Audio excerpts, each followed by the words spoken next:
오늘의 코인, 오늘은 화요일의 남자 퍼즈님과 함께하는 시간이죠. 퍼즈님 바로 한번 만나보도록 할게요. 퍼즈님 반갑습니다. 네, 안녕하세요. 퍼즈입니다. 오늘도 도움되는 자료 많이 가지고 왔으니까 매매 전략을 세우시는데 꼭 도움이 되었으면 좋겠습니다.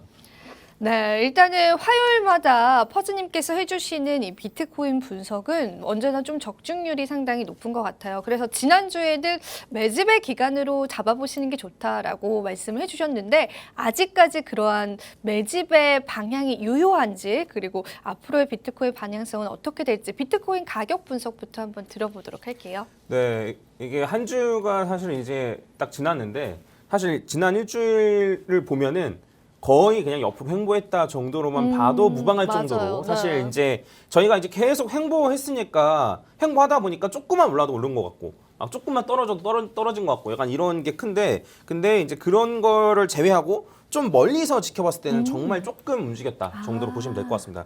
차트를 같이 한번 보면은 그 이제 크게 상승한 것 대비해서 이제 보면은 이게 주봉인데 이거 보면은 요만큼 상승한 거거든요. 그러니까 이제 제가 보면 지난주에 요 녹색 조그만한 거 있죠. 요거. 네. 요만큼 사실 상승했던 거고 반면에 나스닥 같은 경우에는 지난주에 꽤나 많이 상승했습니다. 보시면 아시겠지만 이만큼 상승을 했었습니다. 그래서 오히려 요즘에는 나스닥이나 주식이나 이런 게 훨씬 더 변동성이 크고 오히려 비트코인이 변동성이 적고 왠지 좀 더 큰 안전자산과 같은 맞아요. 느낌을 좀 주는 게 없잖아. 그런 느낌이 맞아요. 없잖아 있어요. 네. 그래서 그 보면은 조금 더 안전한 비트코인에 투자하세요. 주식보다 막 이런 얘기도 막 돌고 막 그런데 어쨌든 비트코인 같은 경우에는 충분히 지금 바닥권에 있고 충분히 조정을 많이 받았고 그래서 어느 정도 옆으로 기고 있다 정도로 보시면 될 것 같고 이제 간단하게 분석을 좀 하자면 제가 이제 말씀드렸던 요 중요한 선을 뚫고 나서 여기를 지지받아 주는 게 중요했는데 떨어지더라도 요 선 아래로 안 떨어지는 게 중요했는데 요걸 어쨌든 지지를 잘 받았고 이때가 그 CPI 지수가 발표하고 나서 급락했을 때 그때였습니다. 그 이후로 옆으로 계속 계속 횡보 중에 있습니다. 그래서 이럴 때는 뭐 위로 갈까 아래로 갈까라고 판단을 하기보다는 아마 이거 대부분 이렇게 말씀하실 거예요. 볼린저 밴드로 봤을 때도 지금 여기가 이제 횡보 구간이거든요. 그래서 이제 볼린저 밴드가 이런 식으로 좁아지면서 이제 옆으로 이제 횡보하고 있는데 이렇게 횡보하는 경우에는 조금 횡보 이후에 큰 방향성이 나타날 가능성이 높습니다.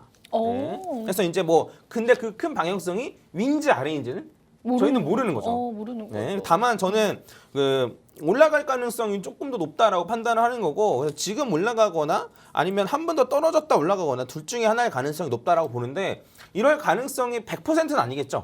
당연히 틀릴 가능성이 있겠죠. 그래서 만약에 불안하신 분들 같은 경우에는 요 횡보가 끝난 다음에 방향성을 결정하고 나서 진입을 하시거나 안 그러면 뭐 매도를 하시거나 이런 식으로 대응하시는 게 좋지 않을까라고 생각을 하고 추가적으로 이제 볼린저 밴드 중심선 위에 잠깐 올라왔는데 요 중심선에서 지지를 받아주는 순간이 언제 올지가 되게 중요합니다. 그래서 지금 언제 오늘 일봉 아까 전에 9시에 방금 마감이 됐는데 그때는 요거는 살짝 지켜줬다고도 볼 수 있는데 이게 요렇게 지켜준 척만 하고 다시 떨어질지 아니면은 요번에는 지지받고 올라줄지 이게 중요하고 이렇게 지지받아 주는 순간 상승 추세로 전환 가능성이 매우 높다 정도로 보시면 될 것 같습니다. 그리고 그 제가 전에 이제 2018년 말 2019년 초 요때 조정장이랑 비교해가면서 그때는 이제 여기 고점 대비해서 일시적으로 반등하고 나서 고점 대비해서 이제 요 저점까지 걸린 요 기간을 표시해 놓은 거고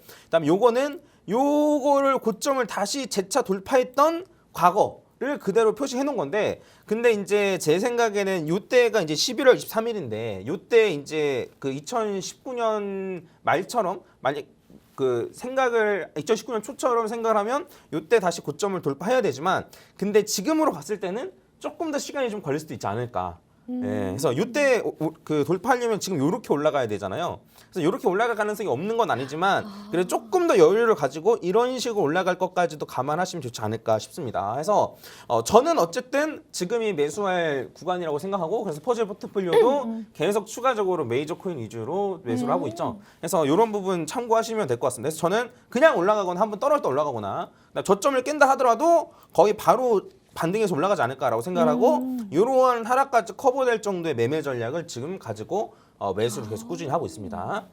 네, 일단은 현재 비트코인 구간이 여전히 매수나 매집의 구간이 유효하다라고 말씀해 주셨었고, 만약에 어떠한 지지선들을 뚫어주게 될 경우에 또 급격히 상승할 수 있는 가능성이 있기 때문에 여러분들이 그 부분을 좀 참고하시고 매매하시면 좋을 것 같습니다. 하지만 나는 아직까지는 방향성이 잡히지 않는다. 그리고 시장에 너무 큰 거시적인 리스크가 남아있기 때문에 아직까지 선뜻 매수하기 힘들다라고 하시는 분들은 방향성을 충분히 보시고 매수를 하셔도 늦지 않는다라는 말씀까지도 해주셨습니다. 제 성격상 저는 그냥 지금 바로 매수를 할 것 같은데 허준님은 어떻게 생각하세요? 네. 지금 해도 네. 괜찮습니다. 저도 꾸준히 계속 매수를 하고 있어요. 네, 한 근데 이제 몰빵을 또 한번 해보려고요. 네, 그 몰빵은 네, 몰빵을 하셔도 됩니다. 네. 몰빵을 하셔도 되는데, 그러니까 조금 마음의 여유가 있는 정도로만, 아, 그러니까 있는 조금 정도로. 밀어도 아유 그냥 내가 그런 치킨 정도. 한 번 안 먹지 네. 뭐, 약간 이런 어. 생각이시면은 아마 크게 문제 없지 네. 않을까 싶은데, 근데 네. 그게 치킨은 아니지만 뭐 네. 조금 더 큰 거라면 조금 분할로 하시는 게 네. 네. 네. 네,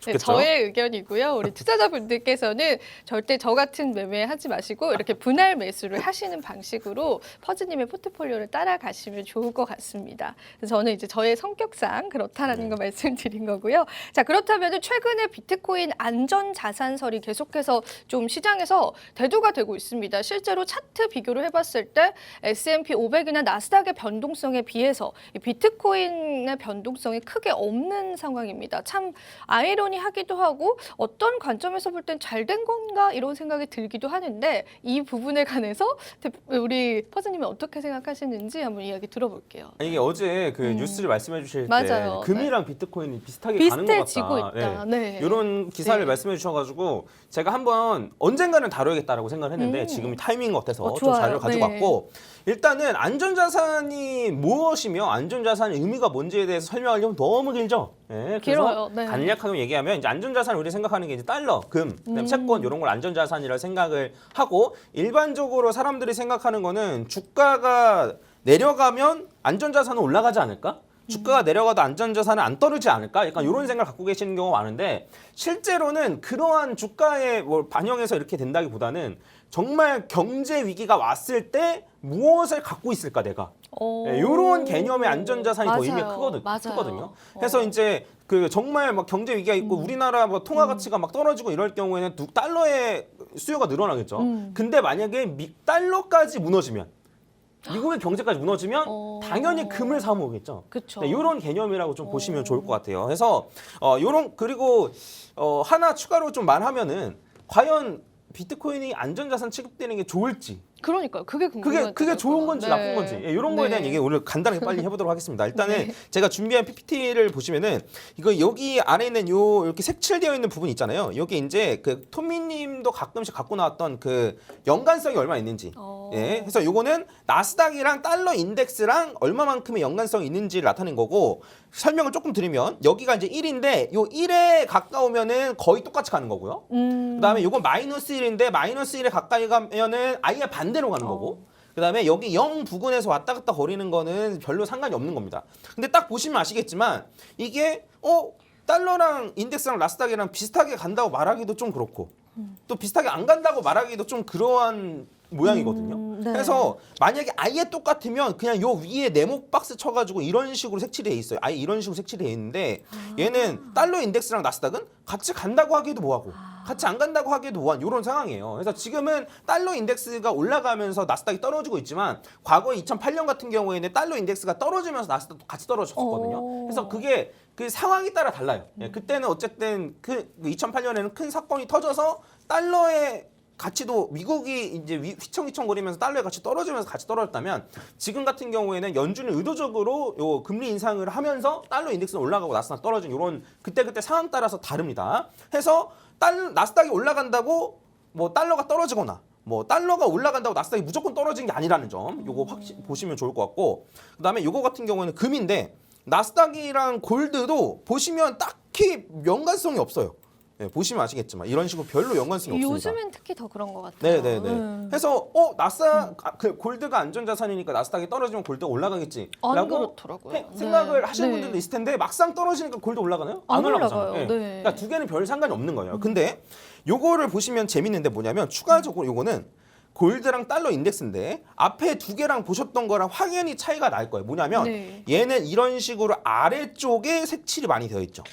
네. 네, 이건 무슨 소리냐면 안 달러랑 골드 맞는다. 인덱스랑 반대로 안 간다는 뜻이에요. 맞는다. 네, 아예 네. 반대로 간다는 뜻이에요. 상관이 없는 것도 아니고 아예 반대로 간다는 뜻입니다. 그래서 기본적으로는 달러가 안전자산이라고 보시면 되고 골드가 안전자산의 지위를 갖는 건 뭐 때문이냐면 달러까지 무너졌을 때 그때요? 그때 아. 이제 그 골드가 이제 가치가 높아지는 최종 빌런 같은 네네네, 약간 그런 네. 느낌. 네, 그런 느낌 보시면 돼요. 그래서 그 뭐 이렇게 보일 수도 있고 아니면 뭐 네. 여러 가지 뭐 다른 이유가 있는데 왜냐면 이렇게 안 하고 나스닥 같은 경우에는 사실 뭐 기업의 뭐 성과나 이런 거에 따라서 가격이 왔다 갔다 거리는 경우도 있지만 막상 골드 같은 경우에는 달러를 얼마나 푸느냐 안 푸느냐 막 이런 것만 가지고 가격이 좀 결정되는 경향도 맞아요. 있어서 네. 그래서 이런 경우도 있습니다만 어쨌든 골드 같은 경우에는 쉽게 말하면 달러의 대체 그러니까 달러의 가치가 떨어진다 하더라도 방어가 된다. 이러한 것 때문에 골드가 안전자산으로 취급된다라고 보시면 될 것 같습니다. 그러면 저희가 봐야 될 건 뭐냐면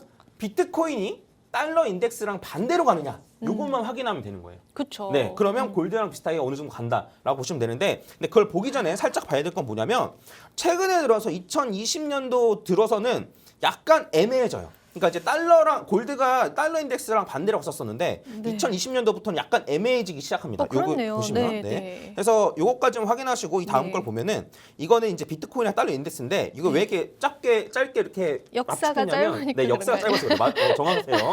네. 그래서 같은 기간 표시하는 건데 음. 그 요 전까지만 해도 요 때까지만 해도 달러 인덱스랑 비트코인이랑 큰 차이가 있으려나? 네, 라고 생각을 했는데 확실히 보면 가면 갈수록 여기 비슷하게 가는 구간이 줄어들어요. 그렇죠? 그렇네요. 그래서 가장 네. 최근부터만 보면 골드 이상으로 달러 인덱스랑 반대로 가는 경향이 좀 있습니다. 아. 네, 해서 제 생각에는 이런 것만 봤을 때는 어쨌든 비트코인이 금과 같이 달러의 대체제 성격을 가지고 있다라고 봐도 될 것 같아요. 물론 이거는 몇 년 더 지켜봐야지 알 수 있겠지만 네. 그러한 성향이 더 강해지고 그리고 최근 들어서는 2020년도 이후 특히나 코로나 이후에는 골드 같은 경우에는 이 달러 인덱스의 대체 성격이 조금 줄어들고 오. 오히려 비트코인은 달러의 대체 성격이 좀 늘어났다라고 보시면 될 것 같습니다.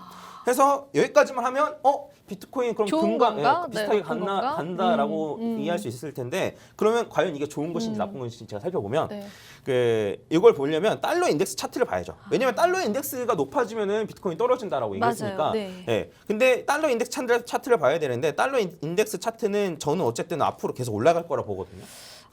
네, 올라갈 거라고 보는데 한 150까지 올라갈 거라고 보는데 그러면 비트코인이 계속 떨어질 것이냐라고 하면 제가 한번 보여드릴게요. 뭐냐면 달러 인덱스가 지금 여기에 위치해 와 있는데 저는 여기까지 올라갈 것 같은데 여기서 바로 다이렉트로 올라갈 가능성보다는 조정을 좀 겪고 올라갈 가능성이 높거든요. 네. 근데 그러면 여기에서 이제 조정을 겪는다라고 치면 2017년도에도 불장이었는데 2017년도 불장을 이끈 게 요 달러 인덱스 하락이었어요. 요만큼의 하락만 있어도 비트코인 불장이라는 거예요.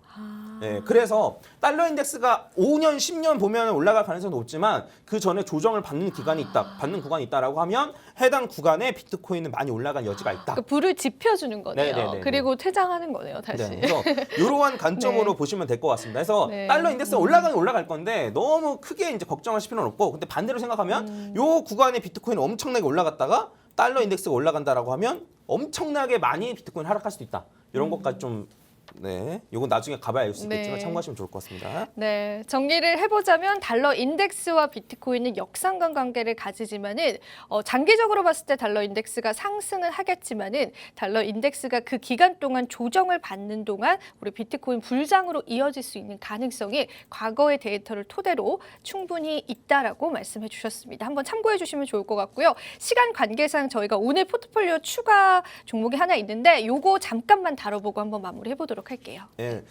그래서 제가 요 무조건 오늘 새로운 코인 갖고 온다고 약속드렸기 네, 때문에 약속을 지키셔야죠. 네, 그래서 5% 분량으로 이플에 네. 들어가시면 됩니다. 그래서 100만 원을 갖고 있다라고 하시면 5%니까 5만 원이고 이걸 10주에 걸쳐서 나눠서 매수하시면 됩니다. 그래서 한 주에 한 5만 원, 5천 원 정도씩 나눠서 이제 매수를 하시면 됩니다. 그래서 왜 리플을 가지고 왔냐면 차트 모양으로도 좋고 아시는 분들은 아시겠지만 리플이 지금 SEC랑 싸우고 있잖아요. 맞아요. 그래서 해당 요 재판이 올해 안에 끝난다는 얘기도 있지만 리플 변호사는 조금 더 끌어서 내년 1, 4분기 안에 끝나지 않을까 이런 얘기를 하기 때문에 해당 이슈나 이런 걸 좀 따져봤을 때도 좀 들어가기 적절한 코인이지 않나. 그리고 한 그때에 터는 걸 목표로 한 두세 달 뒤에 터는 걸 목표로 지금부터 천천히 매수하기엔 적절해 보인다라고 생각을 해서 리플을 가져왔고 차트를 본다라면 어쨌든 여기까지 올라간 다음에 ABC 조정을 받은 걸로 보이고요. 추가적으로 오파가 올라갈 텐데 오파 같은 경우에는 달러 기준으로 0.8달러 그다음에 원화 기준으로는 한 1,000원 정도까지도 충분히 올라갈 수 있지 않을까라고 생각합니다. 해서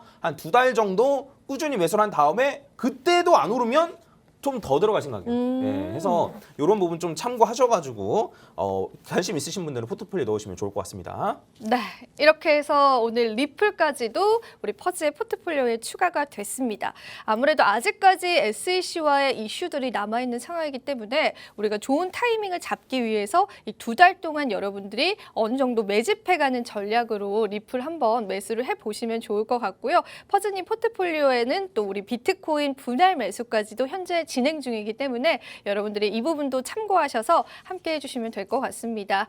오늘 또 비트코인은 과연 안전 자산인가에 관한 이야기부터 해서 퍼즈의 포트폴리오까지 좀 다양한 내용들 함께 했고요. 이 비트코인과 달러 인덱스와의 상관관계를 알아보는 시간을 가져봤는데 개인적으로도 너무나 흥미로웠고 여러분들도 이 부분을 좀 지표상으로 참고해 보셨기 때문에 조금 더 신뢰도 있게 퍼즈님의 이러한 매매 이론들 함께 하실 수 있을 것 같습니다. 오늘도 다양한 내용과 다양한 말씀 해주신 퍼즈님께 우리 시청자분들을 대신해서 감사하다라는 말씀 드려보고 싶고요. 언제나 또 오늘의 코인은 우리 시청자분들을 위해서 열심히 한번 달려가도록 하겠습니다. 오늘 저희가 준비한 소식은 여기까지이고요. 마지막으로 투자 고지 드리면서 맞춰보도록 하겠습니다. 본 방송에서 제공하는 정보는요. 투자 판단에 대한 조언일 뿐 가치 판단과 상승 하락을 보장하고 있진 않다라는 점 다시 한번 유의 부탁드리고요. 저와 퍼즈님은 다음 주 이 시간에 다시 찾아뵙도록 하겠습니다. 오늘도 시청해주신 여러분 고맙습니다.